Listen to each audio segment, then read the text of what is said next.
guys, welcome to my channel 30 and Learning. So this is part 2 of the carb cycle video. So today we're going to be talking about how to make a carb cycle plan for yourself.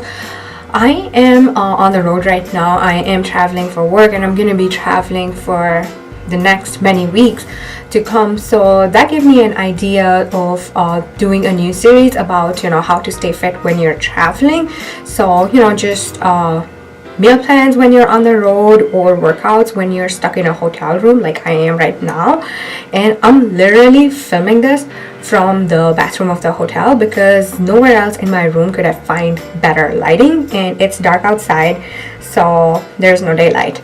So yeah, so that's gonna be my new series that's gonna go parallel with the carb cycling. So we've talked about the overall idea of carb cycling, what it's supposed to do. Today we're gonna cover how to carb cycle. So I'll keep giving you updates on my progress every week, but then I'll also start talking about what I'm doing to stay on top of my goals and stay fit while I'm away from home and just spending my time at hotel. Okay, so without wasting any time, let's get into how to make a carb cycle plan for yourself. And I hope you enjoy the video. If you do, like and subscribe, and I will see you later. Enjoy!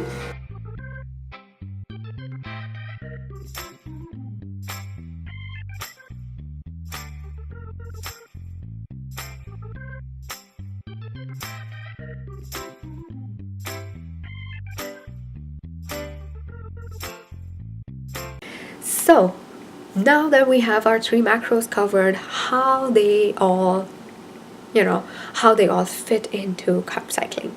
Your protein remains the same. It is a constant. It will never change. If you're consuming 110 grams of protein on day 1, you are consuming 110 more or less throughout the week. Nothing changes there. Your carb, obviously we're cycling it. So on day 1, if you're gonna do say 150 grams, maybe next day just do 50, then come back up to 90 or 100. So your carbs are what you're gonna cycle.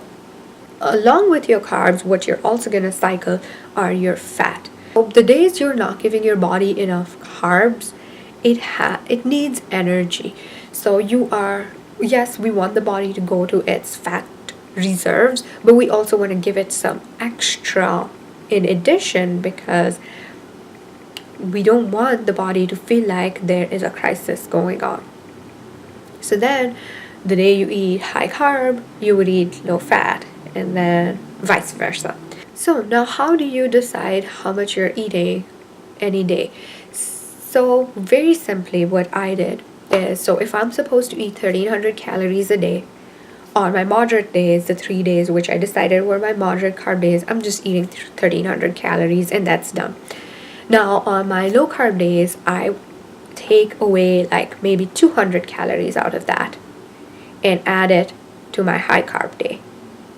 Because remember, you have to average out at 13. If that is what your average, that is how much you should be getting every day of the week. So your 3 days are constant. No, don't have to worry about that. Leave those aside. Now you have 2 low carb and 2 high carb. So then low, high. Okay. So you take away from the low and put it to your high. So I take 200 calories for each day from the low carb days and put it into high carb days. So on low carb days, I'm having 1100 calories per day. On high carb days, having 1500 calories per day. Now again, this is what I started out with. When putting it into practice, I realized 1100 was too low, 1500 was too high, so I ended up with like 1150 and 1450. So play with the numbers, figure it out for yourself. It's gonna be different for different people. Calories covered. So now we have to get into the breakdown of macros. We decided that we're gonna keep our protein constant and then we're gonna cycle our carbs and fats. But how much? So for the protein, you already know at least a gram of protein per pound of your body weight. You can go up to 2 if you are really going for a muscular physique, I would not go too crazy with protein, because protein is a bigger, more complex molecule, so it takes your body some time to get adjusted to digesting it. So protein was the simple one, we are done with that. Carbs also is kind of simple in that you just decide what percentage you want to assign to your high, low, and moderate days. So start with 50, 30, 10 and see how it works for you. Now, so it's like in our equation we just have the one variable or the unknown now, and that is the fat. Here's a simple way to go about this. Protein, for every gram of protein, roughly you get 4 calories. For every gram of carb, you get about 4 calories also. And then for every gram of fat, it's 9 calories. So you already know the amount of protein you're going to eat in a day. So if you're going to eat 100 grams, let's say, of protein, you have 400 calories coming from protein. Put that aside. Now, if it's your high carb day, 50% of your calories are coming from carbs.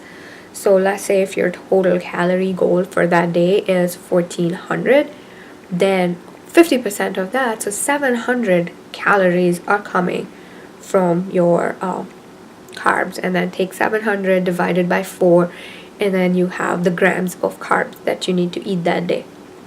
So now, of the 1400, we took out the 400 that is from protein. Left with 1000. Of that we took out 700 that's coming from carbs. Now we're left with 300. So these 300 calories are going to come from your fats. So take the 300 divided by 9, and then you're going to have your grams of fat for that day. So it's really that simple. So this is your math for your high carb day. On a low carb day, protein remains the same. Your carb becomes 10% of your total, and remember, your total calories are also going to change for your low carb day, and that same thing you do for your moderate carb day. So this is your overall framework for your first week. Go through it in your first week and track. I cannot stress enough, just track, and see where you end up with. So that is everything that I can squeeze into this video about carb cycling. If you want to know more about it, just leave a comment and I can get into more details of it. This was only my first week trying carb cycling. If I discover something new and interesting that I feel like is worth sharing, I will include it in my future videos.